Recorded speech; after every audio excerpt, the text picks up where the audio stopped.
Hi team. So I've really decided to just dive in and accept that my niche on YouTube will be discussing obscure animated films involving animals from my childhood in the 2000s. While some of them are actually quite successful, most of them were probably just straight to DVD garbage that my mom found in the dollar movie bin at Dollar General. The Wild isn't exactly garbage, but it isn't exactly not garbage.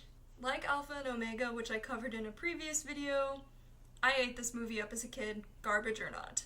Released in 2006 by the Walt Disney Company, The Wild earned a cool 102 million clams on an $80 million budget, so it was widely considered a failure. The movie follows a lion named Samson and his young son, Ryan, who accidentally gets himself shipped from the New York City Zoo to the jungles of Africa. Samson then recruits his animal friends as they set out to rescue Ryan from the wild.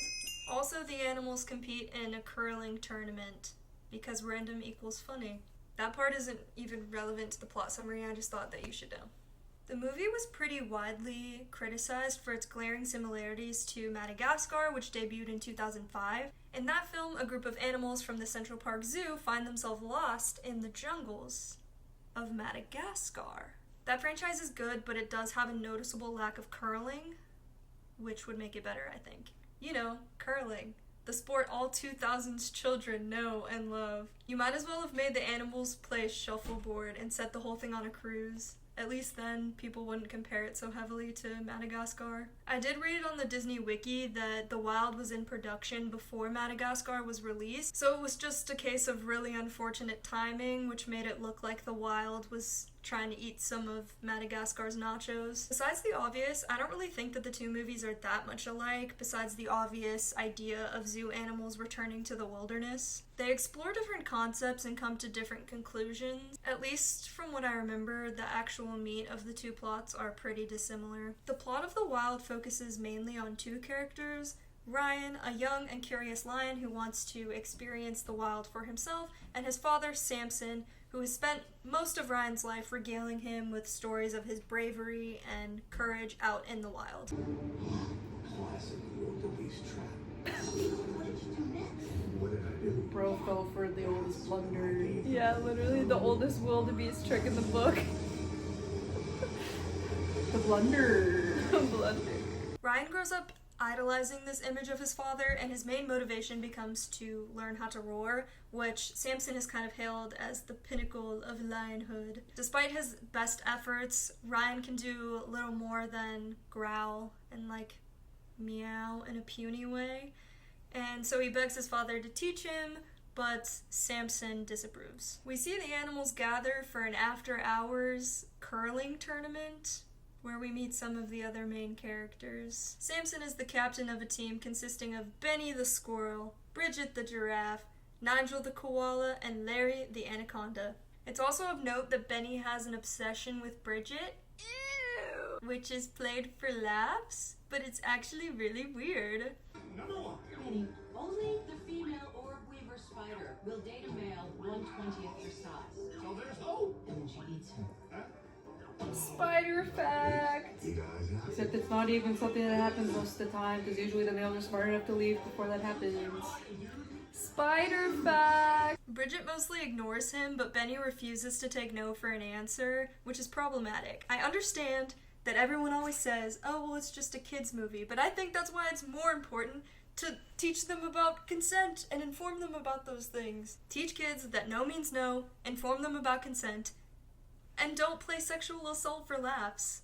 Maybe. There's a thought. During the game, Ryan and some of his friends accidentally cause a stampede that endangers pretty much everyone in the zoo. I just don't understand, because in these movies where the animals can talk and group up enough to play an entire tournament of a sport, why are the gazelles just stupid You think this is funny? and You run just and ruin endangered everybody's everyone lives? in the zoo. I'm sorry. For We what? both know what Chasing anxiety us is like. or costing us the game? Despite his attempts to be the voice of reason among his friends, Samson scolds Ryan for his reckless behavior and cruelly asks him if it's because he doesn't know how to roar, which obviously makes Ryan very upset, and he runs away and goes and sulks. Being rebellious and upset, Ryan inadvertently gets himself locked in a shipping container, which goes out to sea. Samson realizes where Ryan is and what happened because he can hear him like calling out, "Dad, Dad," which reminds me so much of in Madagascar 2, the scene where Alex is a cub and he gets taken away and he's screaming for his dad and his dad gets shot in front of him.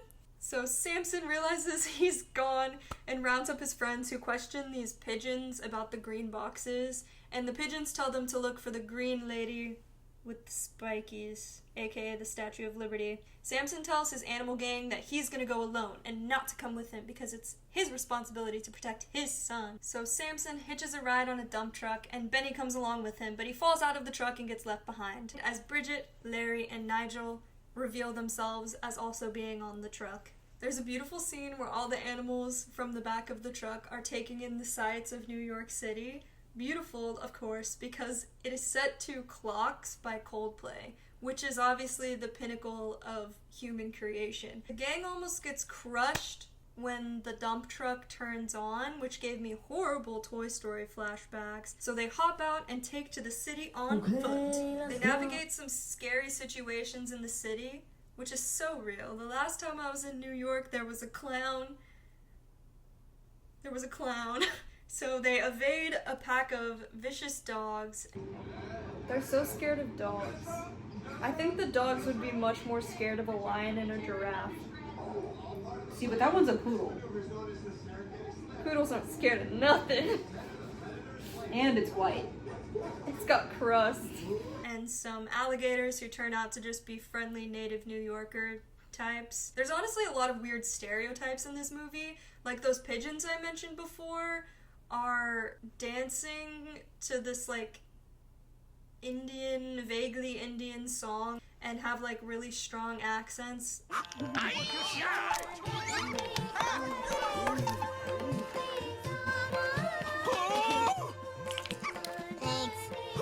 And it's just strange and seems unnecessary, and I don't really know why they did that. And then there's also later on some very, very Canadian geese, which is at least less racist than the Indian pigeons. Anyway, Samson's friends start to notice that Samson continually chooses to run instead of fight, so they start to question if he's actually from the wild, but he's able to just brush this off and say that they need to focus on looking for Ryan. The animals are eventually able to commandeer a boat, and Benny flies back in on a goose to guide them to the ship that Ryan is on so they can follow it across the ocean. Timing and like the pacing is one thing, but the actual concept of time in this movie is very weird, which you'll start to notice. So the trip to Africa by boat doesn't actually take that long. It's actually no big deal. And the animals wash ashore and they realize that the shipping containers are actually being used to carry animals away from Africa because there's an active volcano on the island that they're on. Island? I don't know. The bit of land that they're on is going to get blown up. So they're trying to take the animals from Africa and send them to the zoo. But Ryan gets scared whenever the shipping container opens to like let more animals in. So he runs off and Samson is unable to catch up with him before he disappears into the wilderness. How does he not hear? I thought he has good hearing because he's a lion. I guess we've But he's established only at a he 9-year-old sucks at- level. He's only hearing at a 9-year-old level. I was gonna say, I guess we established he sucks at being a lion. The animal friends head off into the jungle to start looking for Ryan, and when Samson fails to eat this rude, weird rodent thing, it's called a rock hyrax, I guess. Samson's friends finally put it together that he's not actually from the wild, which he admits shamefully. He tells them to go back to the boat because he can't protect them out in the wild. Benny, please tell me we're not in a dangerous jungle with an 8-inch squirrel protecting us. Actually, I'm 9 inches. Nigel gets taken by a gang of wildebeest who want him to be their god because a long time ago, a stuffed toy of him, it's recurring, it comes up a lot, I just don't care enough to talk about it. Just know that there's the stuffed cuddly toy of Nigel that goes,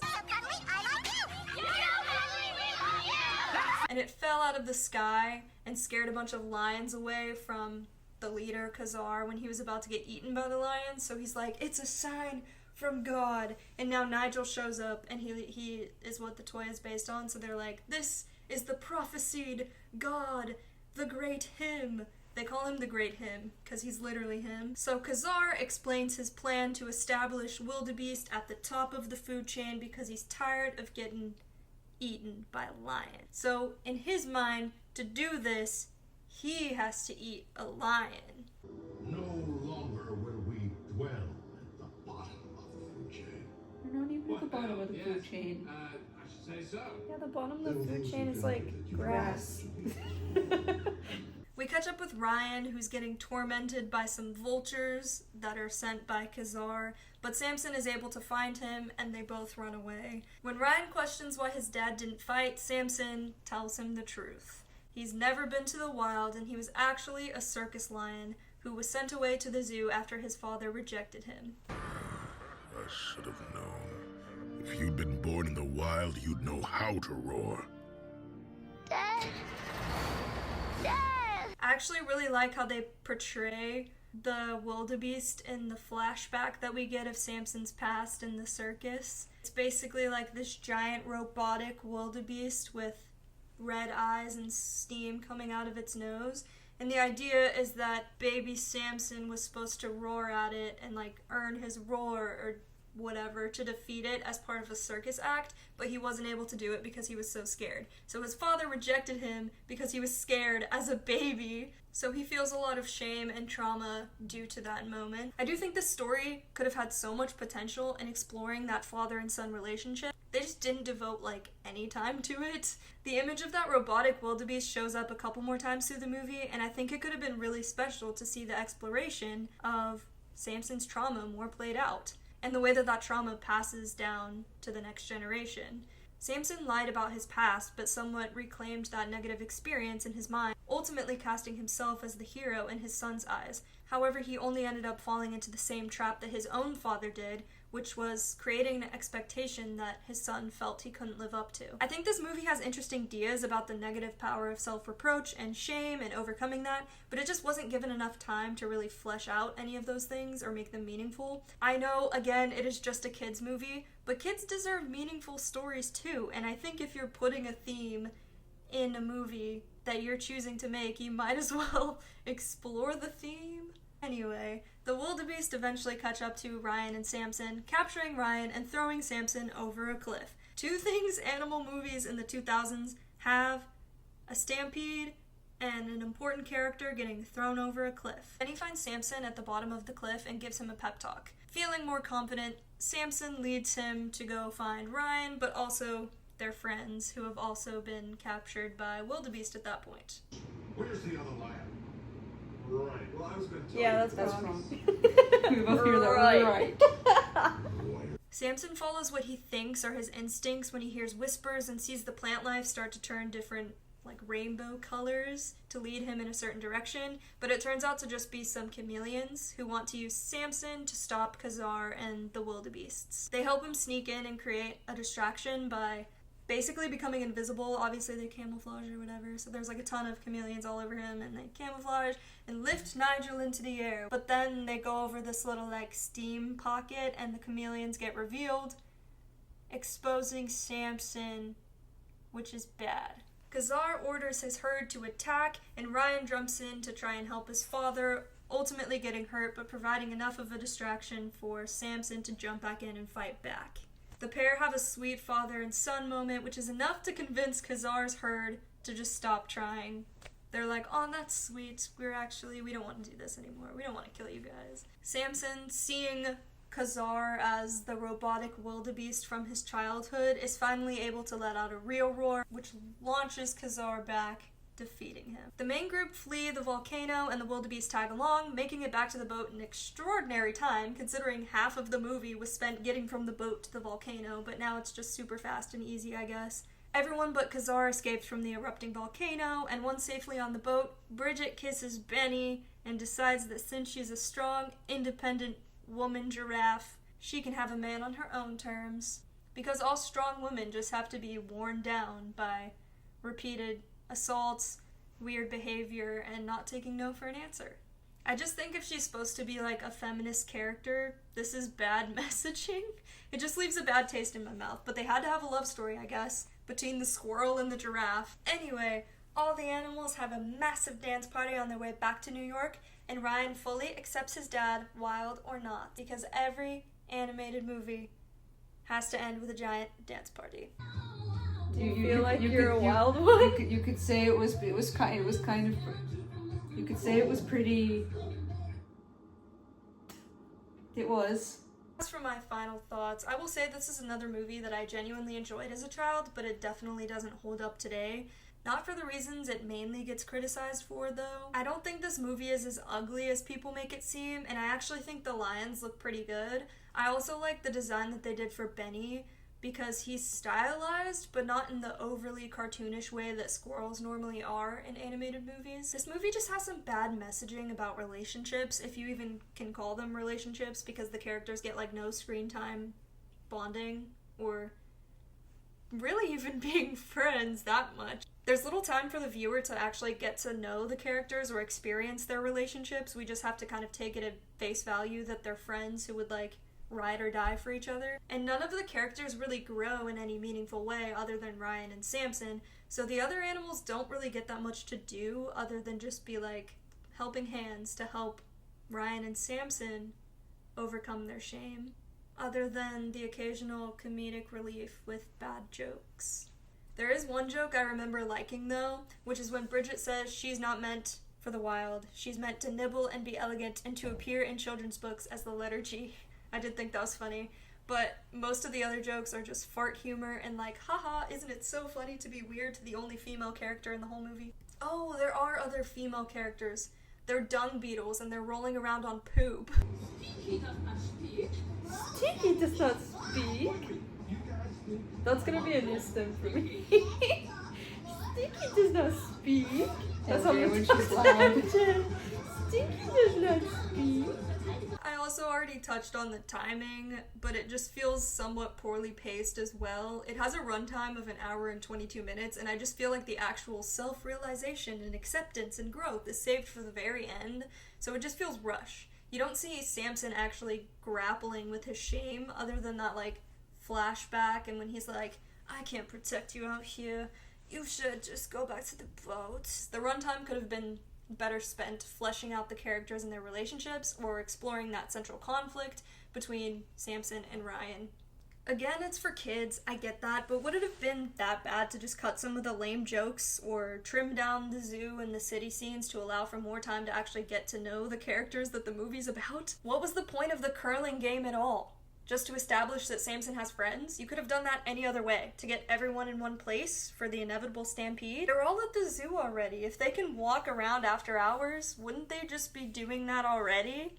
Regardless of whether or not a sporting event was taking place? I know I said that this movie isn't similar to Madagascar, but I would say that if you want a better story, just go watch that franchise. Or if you want to explore more of the father-son relationship, watch Finding Nemo or Big Fish. And if you want to see animals be evacuated from a volcanic island, go watch Jurassic Park 2. None of those other movies have curling though.